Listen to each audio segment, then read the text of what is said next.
ಮೆಟ್ರೋದಲ್ಲಿ ಈ ರೇಂಜಿಗೆ ರಿಸ್ಟ್ರಿಕ್ಷನ್ಸ್ ಇರುತ್ತೆ ಅಂತ ದೇವ್ರಾಣೆ ಗೊತ್ತಿರಲಿಲ್ಲ ಗುರು. ನನ್ನ ಕತೆ ನಿಮ್ಮ ಜೊತೆಗೆ ಸ್ವಾಗತ ಸುಸ್ವಾಗತ. ಇವತ್ತು ಬೆಳಿಗ್ಗೆ ಬೇಗ ಎದ್ದೋಳೋಣ ಅನ್ಕೊಂಡೆ, ಬಟ್ ಆಗಲಿಲ್ಲ. ಹೋಗ್ಲಿ, ಎದ್ದಿ ಟೈಮ್ಗಾದ್ರು ಕರೆಕ್ಟಾಗಿ ಹೋಗೋಣ ಅಂತ ಹೋಗ್ತಿದ್ದೆ. ಅಷ್ಟರಲ್ಲಿ ನಂಗೆ ಒಂದು ರೂಲ್ಸ್ ನೆನಪಾಯಿತು. ಮೆಟ್ರೋ ಸ್ಟೇಷನಲ್ಲಿ ತಿನ್ನಂಗಿಲ್ಲ. ಅಲ್ಲಿ ಹಾಕಿದ್ದು ಫೋಟೋ ಬರ್ಗರ್ದು ಮತ್ತು ಜ್ಯೂಸ್ದು ಹಾಕಿದ್ರು. ನಾನು ಅದನ್ನು ತಿಂತಾ ಇರಲಿಲ್ಲ. ನಾನು ತಿಂತಾ ಇದ್ದಿದ್ದು ಆಪಲ್, ಅದೂ ತಿನ್ನಂಗಿಲ್ಲ ಅಂತ ಗೊತ್ತಿರಲಿಲ್ಲ.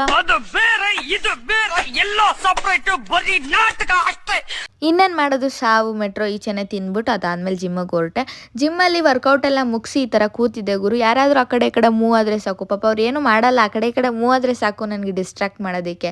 ನನ್ನ ಕ್ಯಾಮ್ರಾ ಅದಾಗೆ ಅದು ತಿರ್ಕೊಂಬಿಟ್ಟಿರುತ್ತೆ. ಯಾಕಂದರೆ ನನಗೆ ಬೇರೆಯವ್ರು ಇದ್ದಾರೆ ಅಂದರೆ ವೀಡಿಯೋ ಮಾಡೋದು ಕಷ್ಟ, ಆದರೆ ವೀಡಿಯೋ ಮಾಡೋದು ಇಷ್ಟ. ಈ ಇಷ್ಟ ಕಷ್ಟದ್ರಲ್ಲಿ ನನ್ನ ತಲೆ ಫುಲ್ ತಿರುಗ್ತಾ ಇರುತ್ತೆ. ಆ್ಯಂಡ್ ಥ್ರೆಡ್ಮಿಲ್ ಮಾಡಬೇಕಾದ್ರೆ ಈ ಥರ ಸಾಂಗ್ ಕೇಳ್ಕೊಂಡು ಫುಲ್ ವೈಬ್ ಮಾಡ್ತಾ ಇರ್ತೀನಿ.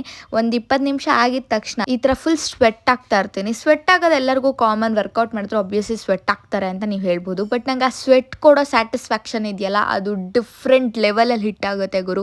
ಯಾಕೆ ನಂಗೆ ಅಷ್ಟು ಸ್ವೆಟ್ ಆಗೋದಂದರೆ ಇಷ್ಟ ಅಂದರೆ, ಅದು ಬರೀ ಫ್ಯಾಟ್ ಲಾಸ್ ಮಾಡ್ತಾ ಇರಲ್ಲ, ನನ್ನ ಎಮೋಷ್ನಲ್ ಪೇನ್ ಕೂಡ ಲಾಸ್ ಮಾಡ್ತಾ ಇರತ್ತೆ. ಕಣ್ಣೀರು ಹಾಕೋ ಬದಲು ಸ್ವೆಟ್ಟನ್ನು ಹೊರಗೆ ಹಾಕೊಳ್ಳೋದು ಒಳ್ಳೇದು ಅಂತ ನನಗನ್ಸುತ್ತೆ. ನಿಮ್ಗೇನು ಅನಿಸುತ್ತೆ ಕಮೆಂಟ್ ಮಾಡಿ. ಸೊ ಜಿಮ್ ಮುಗಿಸ್ಕೊಂಡು ವಾಪಸ್ ಮನೆಗೆ ಹೊರಟೆ. ಮನೆಗೆ ಹೋಗಿ ನಾನು ಫಸ್ಟ್ ತಿಂದಿದ್ದೆ ಚೆನ್ನ ಸ್ಯಾಲಿಡ್.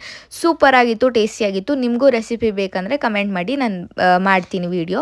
ಆ್ಯಂಡ್ ಈವ್ನಿಂಗ್ ಆ್ಯಪಲ್ ತಿಂದು ನೈಟ್ ಬಂದು ವೆಜಿಟೇಬಲ್ ಸೂಪ್ ಕೊಡ್ತೆ. ಇದ್ರ ರೆಸಿಪಿ ಕೂಡ ತುಂಬ ಸಗದಾಗಿದೆ, ಬೇಕು ಅಂದರೆ ಕಮೆಂಟ್ ಮಾಡಿ. ಆ್ಯಂಡ್ ಥ್ಯಾಂಕ್ ಯು ಹೇಳಬೇಕಾಗಿತ್ತು, ಲಾಸ್ಟ್ ವ್ಲಾಗ್ಗೆ ತುಂಬ ಚೆನ್ನಾಗಿ ರೆಸ್ಪಾನ್ಸ್ ಕೊಟ್ಟಿದ್ದೀರಾ. ಆ್ಯಂಡ್ ಇವತ್ತಿಗೆ ಇಷ್ಟ, ನೆಕ್ಸ್ಟ್ ವಿಡಿಯೋದಲ್ಲಿ ಸಿಗ್ತೀನಿ. ಬಾಯ್.